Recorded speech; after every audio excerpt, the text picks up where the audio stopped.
Olá, aqui estou eu para mais um vídeo e hoje, dando continuidade ao estudo do livro A Vida em Família, do Rodolfo Caligares, nós vamos falar sobre o capítulo que tem como título O Lar é mais importante do que a casa.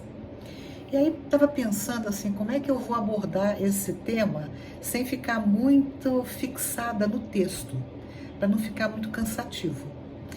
E aí eu estava pensando o seguinte, quando a gente está passeando e passa por uma casa bonita, a gente não fala assim, olha que lar bonito. A gente fala, olha que casa bonita, né? Por quê? Porque casa é a construção. Então tem casas que são muito bonitas ou não tão bonitas, né? Mas que são interessantes. E aí a gente fala, olha, gostei daquela arquitetura, achei bonita, achei interessante, enfim. Então, só do fato da gente não chamar, quando a gente passa, vê uma casa bonita, a gente não fala, olha que lar bonito, porque quando a gente fala lar, pressupõe que nós estamos nos referindo às pessoas que moram ali. É o lar. Então, nesse texto do Caligares, ele vai trazer para nós uma definição sobre lar e casa. E aí ele diz assim, o lar é como se fora um ângulo reto nas linhas do plano da evolução divina. Então a gente já vê que para ele lar tem uma finalidade, que é a nossa evolução. E é a evolução estabelecida por quem? Por Deus, divina. A reta vertical é o sentimento feminino, envolvido nas inspirações criadoras da vida. Então vamos pensar a reta vertical, né? Assim. Então ele fala que a reta vertical tem a ver com o sentimento da mulher. E a reta horizontal é o sentimento masculino, em marcha de realizações no campo do progresso comum. Só aqui a gente já pode deduzir uma série de coisas, que na casa, né, no lar, a mulher é a responsável pela questão do sentimento, pela questão da espiritualidade, é a mulher. E o homem fica mais responsável pelas questões da manutenção dessa família. Não quer dizer que um ou outro não possam mudar de função, mas prioritariamente é a mulher que cabe a manutenção da questão espiritual desse lar. Aí ele continua dizendo assim, o lar é o sagrado vértice onde o homem e a mulher se encontram para o entendimento indispensável. Então vamos pensar, mulher é a linha vertical e o homem a horizontal. Então ele diz o quê? Que nesse encontro, é nesse encontro que é o vértice que ele chama de lar. E é um encontro para o entendimento das criaturas. É o templo onde as criaturas devem unir-se espiritual antes que corporalmente. Então, no lar, as pessoas devem se unir por uma questão espiritual e não apenas por uma questão de atração física. Porque a atração física, ela termina, e às vezes termina mais rápido do que a gente gostaria que terminasse. Ora porque a pessoa envelheceu, ora porque a atração já não está presente. Agora, quando existe o amor verdadeiro,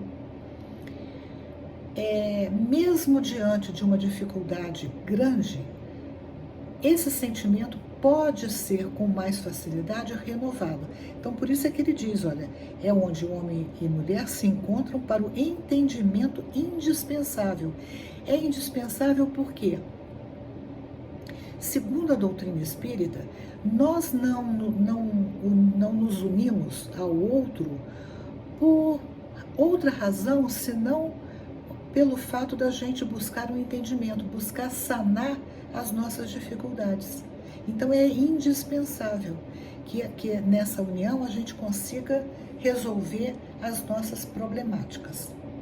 Mas aí ele vai citar um outro trecho que também é do livro Nosso Lar, Psicografia do Chico, pelo espírito André Luiz. Ele diz assim, O homem deve aprender a carrear para o ambiente doméstico a riqueza de suas experiências. E a mulher precisa conduzir a doçura do lar para os labores ásperos do homem. Olha só o que ele está falando. O homem, como ele, via de regra, né, não que seja sempre assim, mas o homem, ele tem uma experiência fora do lar, muito mais rica, às vezes, do que a mulher. Ele tem outra profissão, ele tem outros interesses.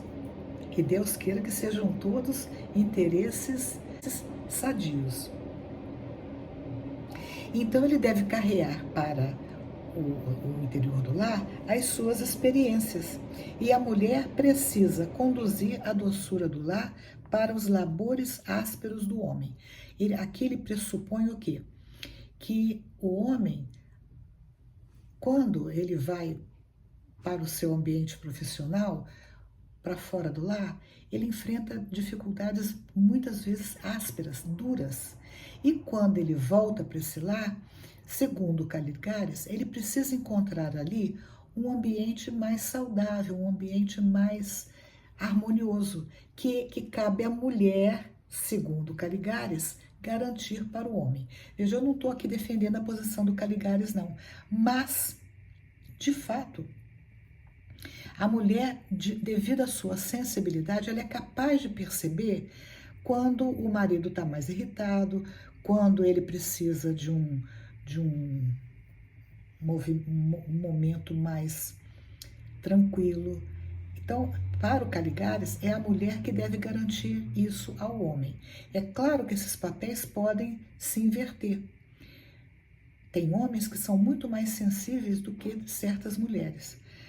Bom, mas ele continua dizendo assim: dentro de casa, a inspiração, fora dela, a atividade. Aqui ele reforça, né, que dentro de casa é a inspiração, é esse sentimento refinado que normalmente a mulher tem de se alguma coisa está errada, ela percebe no ar, né? Não só com relação ao marido, mas com relação aos filhos. Tem alguma coisa errada aí e ela vai investigar. E fora do lar, a atividade, que é a atividade profissional. Uma não viverá sem a outra. Aqui eu quero abrir um parênteses, porque esse livro foi escrito na década de 70 do século passado, onde as mulheres já começavam a trabalhar fora. Mas hoje é o comum que as mulheres trabalhem fora. Então, a gente não pode ignorar essa peculiaridade da vida do lar, né? Onde muitas mulheres já, inclusive, estudam mais e vão buscar a sua realização profissional.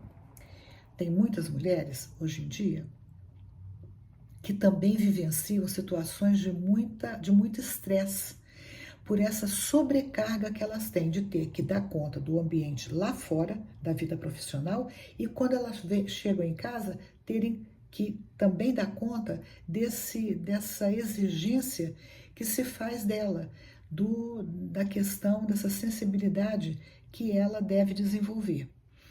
Então, o Caligares chama atenção disso também ao longo do texto. Então, vamos lá, vamos voltar ao que ele vai falar. Bom, ele vai dizer, então, que as mulheres, vamos lembrar, ele está tratando do século, da década de 70. E a realidade dele ainda era muito voltada àquela coisa das mulheres serem criadas para serem donas de casa e serem donas de casa perfeitas. Então, a casa tinha que ser um brinco 24 horas por dia.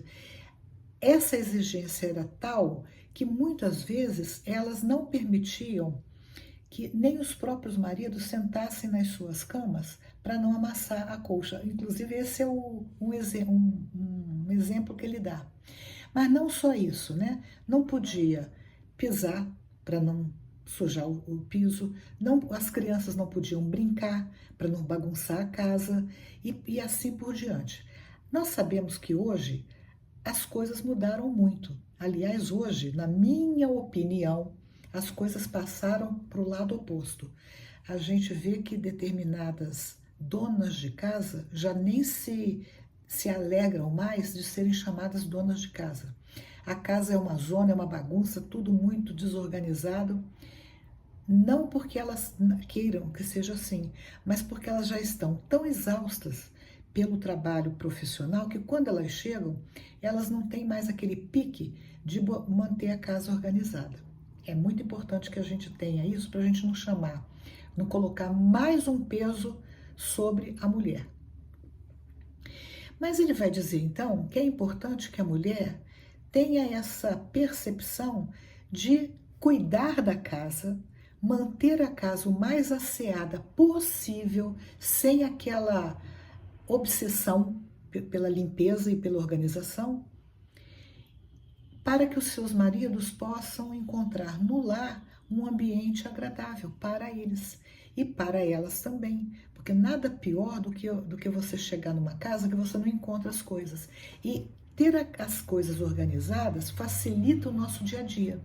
Porque quando eu sei onde encontrar uma determinada coisa, eu não preciso ficar revirando a casa inteira para procurar. Eu vou direto ali e encontro. Então, é bem importante essa organização do nosso lar. Agora, o Caligares, ele fala da importância dos maridos contribuírem para a organização da casa, porque afinal de contas as mulheres não vivem sozinhas nessa casa. Elas são parte desse lar, mas os maridos também. Então, se eles podem ajudar, por que não? Por que não contribuir para que essa casa seja também organizada, asseada e assim por diante? Agora, os filhos, e eles?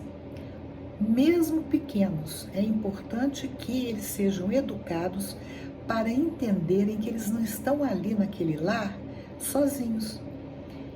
A criança, ela é capaz, não só é capaz, como ela gosta de contribuir para a organização da casa. Ela pode juntar os seus brinquedos que ela espalhou, ela pode juntar um lixo e jogar nesse lixo, respectivo lixo, ela pode tirar um pó, coisas compatíveis com a sua faixa etária. Não é exigir da criança um trabalho que ela, pequenininha, não dê conta. Agora, à medida que ela vai crescendo, ela pode sim ir contribuindo mais e mais para que essa casa seja limpa, asseada, bem decorada, né? E quando o Caligares, inclusive, fala isso, a casa ser bem decorada, mas não no sentido de ser uma casa luxuosa. Não precisa. Ele fala de ter estética. Sabe como? Você ter um arranjo bonito lá no centro da sua mesa, colocar uma planta que vai dar um ar agradável à sua sala. Então, ele fala muito disso e que são coisas que não dependem de grandes investimentos. Muito bem, aí o Caligares continua nesse rumo e ele vai falar assim, que o objetivo deste capítulo não é verberar o comportamento alheio, pois cada qual tem o seu livre-arbítrio. O que ele está dizendo aqui? Que ele não quer ditar regras para ninguém. Ele dá uma série de sugestões, mas cada um vai, porque tem o livre-arbítrio, vai escolher que caminho seguir. E dá à sua vida o rumo que lhe pareça melhor. Move-nos apenas o desejo sincero de apontar a casais inexperientes, e aqui me chamou muita atenção. O público-alvo desse capítulo do Caligares são casais que estão no início da sua trajetória, do seu matrimônio, são inexperientes, mas alguns empecilhos que podem dificultar-lhes o encontro com a felicidade. Muito embora não sejam só os casais inexperientes que passam por essas situações, não. Muitos casais já de meia idade enfrentam esse mesmo tipo de problema, né? Não darem espaço agradável para os seus cônjuges, homens e mulheres. Então ele está, esse esse capítulo é voltado para que você perceba se você está tratando o seu ambiente doméstico como uma casa, né? Ou seja, como aquele espaço que é uma construção, né? De madeira, de tijolo, seja lá do que for, ou se você está tratando aquele seu espaço doméstico como o seu lar, aquele espaço onde você vai tratá-lo como um ambiente de afetividade, onde você vai se sentir bem nele e quem mora junto com você também vai se sentir acolhido, feliz, porque ali é o lar, né? Não é só uma casa. Bom, esse é o capítulo. Se gostaram, dê um joinha, compartilhem, comentem e, se desejarem, vou gostar muito, se inscrevam no canal. Eu estou agora com 720 e poucos inscritos e quem sabe eu não chego ao final do ano com 1000 inscritos, né? Bom, gente, é isso. Até o próximo vídeo, se Deus quiser.